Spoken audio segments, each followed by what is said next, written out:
Mary, and you can call me Teacher Mayet for short, your science teacher broadcaster for Villanueva North Insider, Science for Grade 6. Mixture is all around us.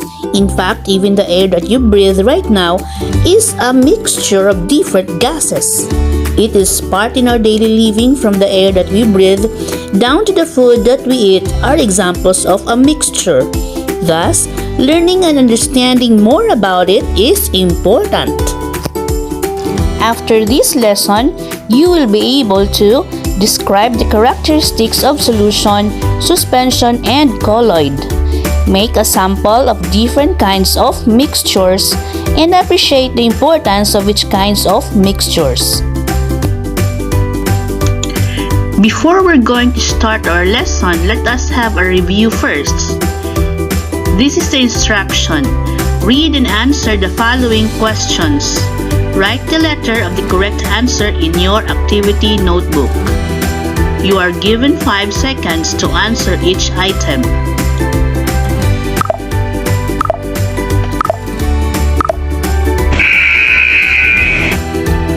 Are you ready? Let's begin. Number 1 question. It is the combination of 2 or more substances that are not chemically combined and no new substance is formed. Your choices are solid, liquid, gas, or mixture.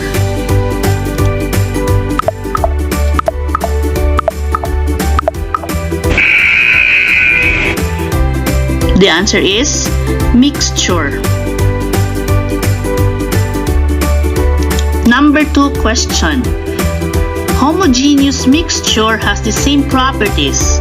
What is the other term for homogeneous mixture? Solvent, solute, solution, or substance?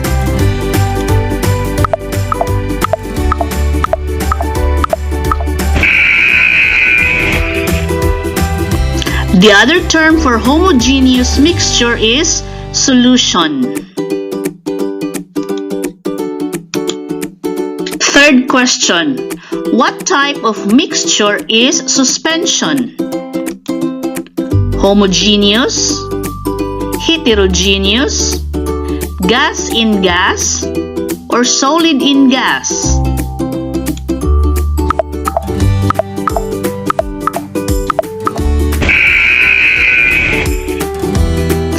The answer is heterogeneous.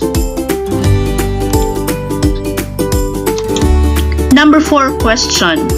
What kind of mixture whose particles cannot be seen by naked eye and are evenly scattered in a dispersed medium without settling down? Solution, suspension, colloid, or plasma?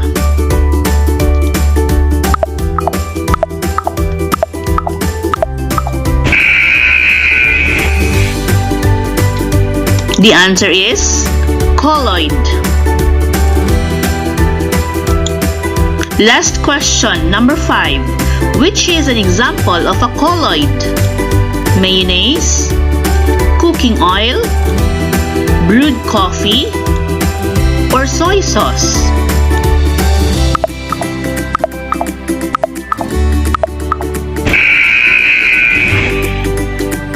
The answer is mayonnaise. And if you got all the correct answer, good job! I knew you can do it!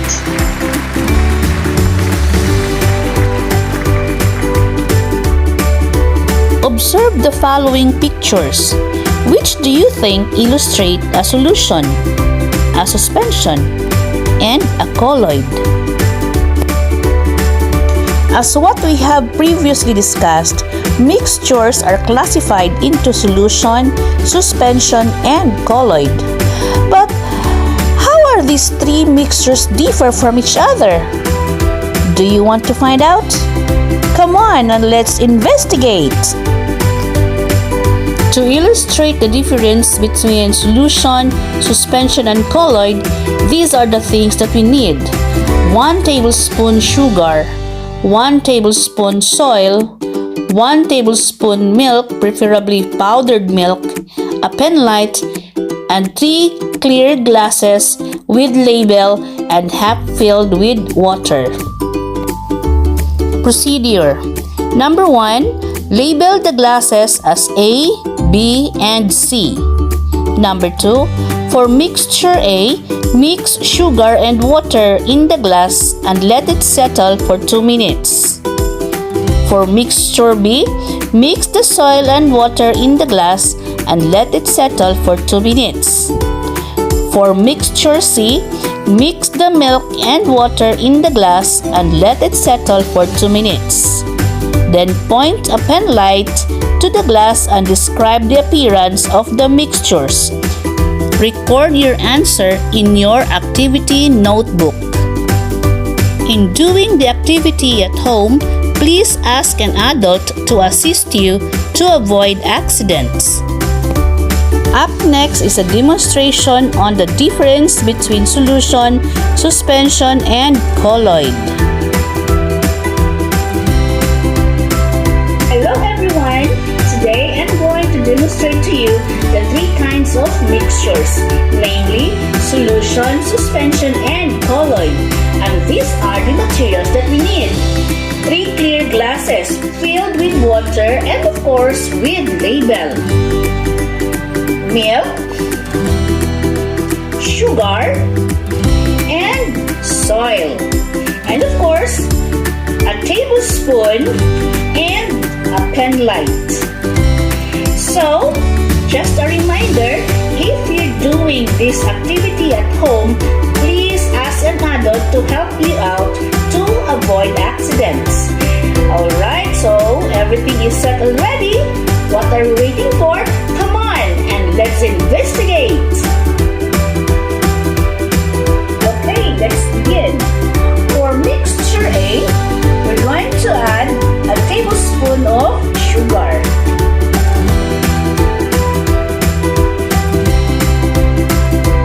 There you go. Alright, for mixture B, we're going to add a tablespoon of soil.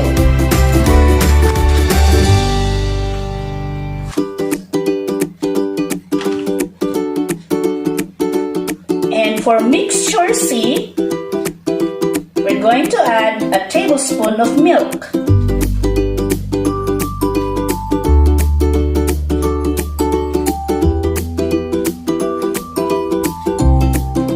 Alright, so we will wait for 2 minutes to allow all the mixtures to settle down completely. A few moments later. Okay, so we now have our 3 mixtures. Again, A is a mixture of water and sugar. B is a mixture of water and soil. While C is a mixture of water and milk. And this time, we're going to use the pen light to point it to the glass. And let's find out how does light behaves in each mixture. Are you ready? Come on, now let's find out. Before we continue to our observation part, please take note of the following. Number 1, describe what happened in each mixtures. Number 2, describe each features. And number 3, what kind of mixture is mixture A? How about mixture B and mixture C? Look closely at the mixtures and observe how does light being reflected in each glasses. In mixture A, the light does not scatter because the particles in this mixture are very small.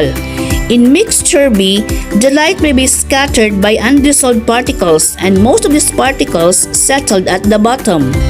In mixture C, the light kind of illuminate the glass because the milk particles are moving rapidly, thus creating the Tyndall effect. What is a solution? Solutions are a homogeneous mixture. It is formed when one substance dissolved in another substance. Solutions contain solute and solvents. When sugar is dissolved in water, the two substances appear as one. It can be observed that the beam of light from the penlight just passed through.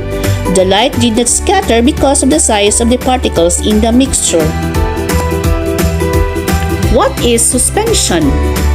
Suspension is a heterogeneous mixture containing larger particles that settle out when undisturbed. They just settle at the bottom or float. Cloudy appearance appears when two materials were mixed. Suspensions may scatter light, but if the number of suspended particles is visible to the naked eye, the suspension may simply be opaque and the light scattering will not occur. What is a colloid?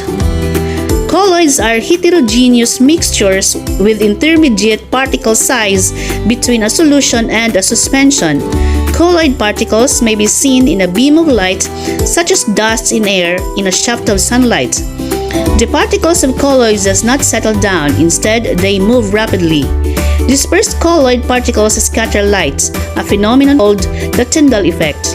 When a beam of light shines through a colloid, the suspended particles scatter the light, making it visible as a distinct column of illumination. Let us have a short break, and when we come back, we're going to have a very short review on our discussion. For the meantime, please watch this.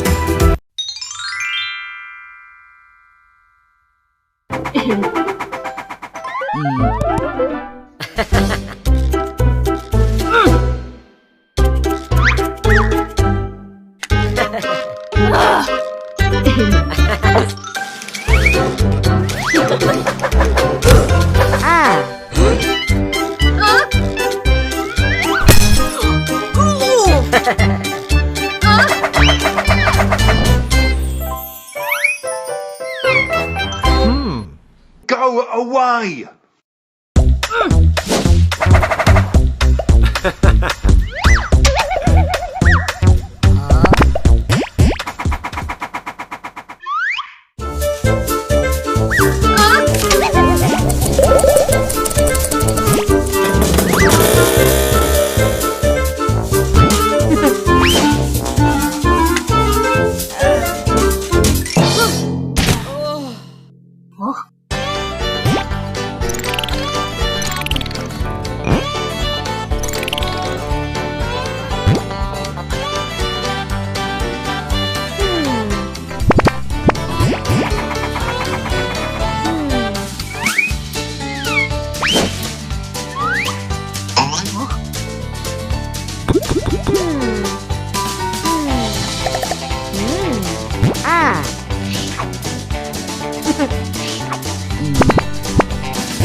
Welcome back to the Villanueva North Insider Science for Grade 6.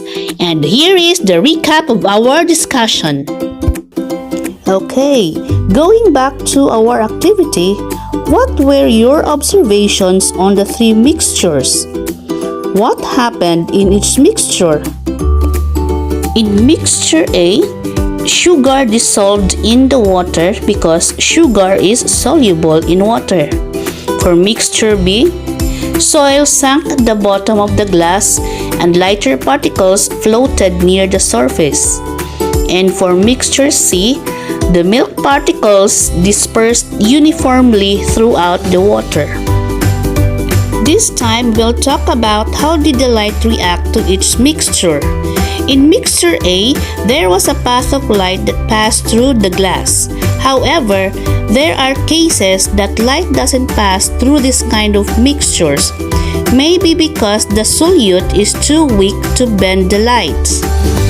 For mixture B, the soil particles are visible to the eyes, which eventually settle down at the bottom if left undisturbed. The light was kind of hazy because the mixture itself was a bit cloudy. For mixture C, the light wasn't able to pass through the glass, but instead, the light was spread out inside the glass, thus creating a Tyndall effect or light scattering in colloidal dispersion. So what kind of mixtures were A, B, and C? I know you already have guessed the answers, right? But anyway, mixture A was a solution, mixture B was a suspension, and mixture C was a colloid.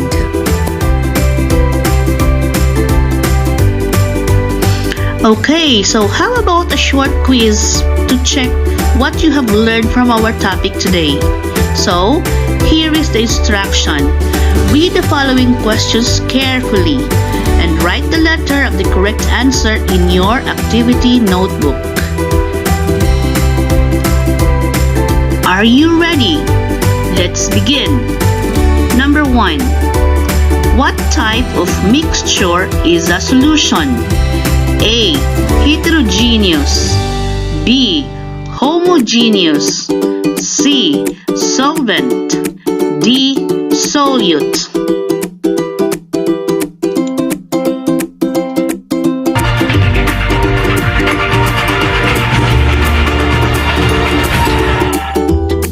The answer is letter B.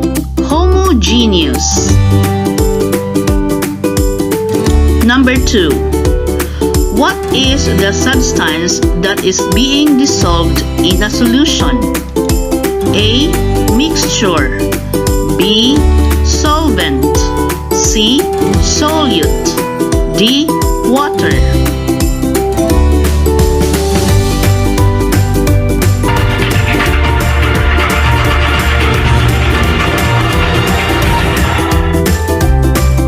The answer is C. Solute. Number 3.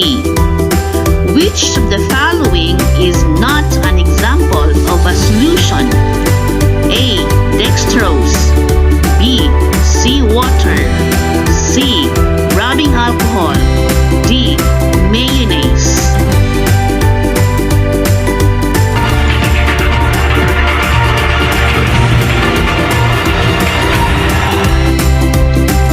The answer is letter D. Mayonnaise. Number 4. What kind of mixture is formed when larger particles settle out when left undisturbed? A. Colloid. B. Suspension. C. Solution. D. Solvent.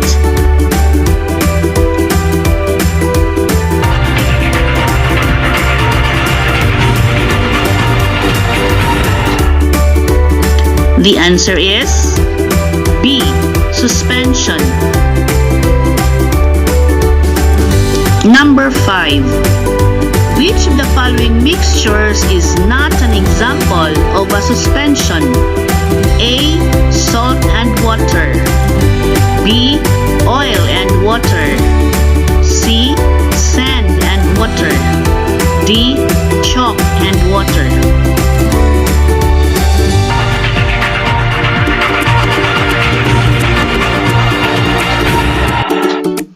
The answer is letter A. Salt and water. Number 6. How does suspension mixture appear? A. It appears clear. B. It appears messy. C. It appears brighter. D. It appears cloudy.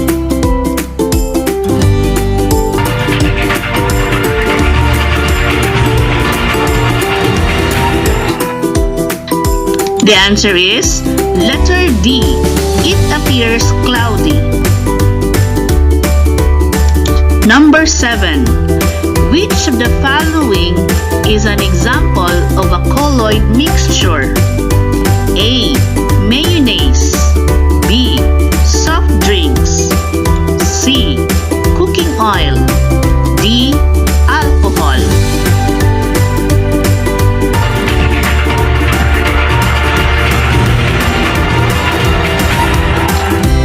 The answer is letter A. Mayonnaise. Number 8. What phenomenon occurs when dispersed colloid particles scatter light? A. Tyndall effect. B. Transparent effect. C. Shocked effect. D. Swirling effect.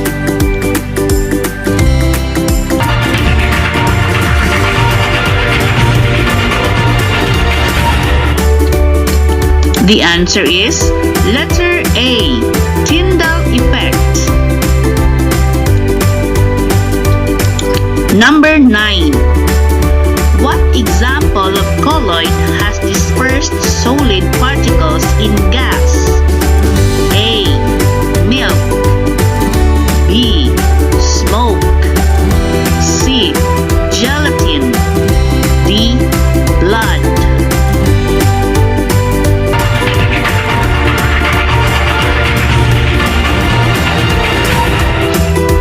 The answer is letter B.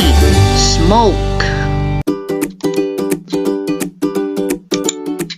Number 10. How would you differentiate colloid mixture from a solution? A. The colloid's particles are larger. B. The colloid's particles are smaller. C. A colloid has a positive charge. D. A colloid has a negative charge.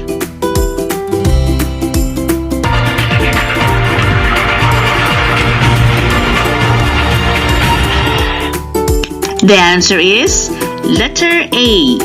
The colloid's particles are larger. If you're able to get all answers correctly, well done, Einstein. But if you didn't, don't worry because there is always a next time. Alright, that is all for now, and I hope you learned something from today's topic on the characteristics of solution, suspension, and colloid. It's me, Teacher Mayet, and I'll see you again next time. Bye!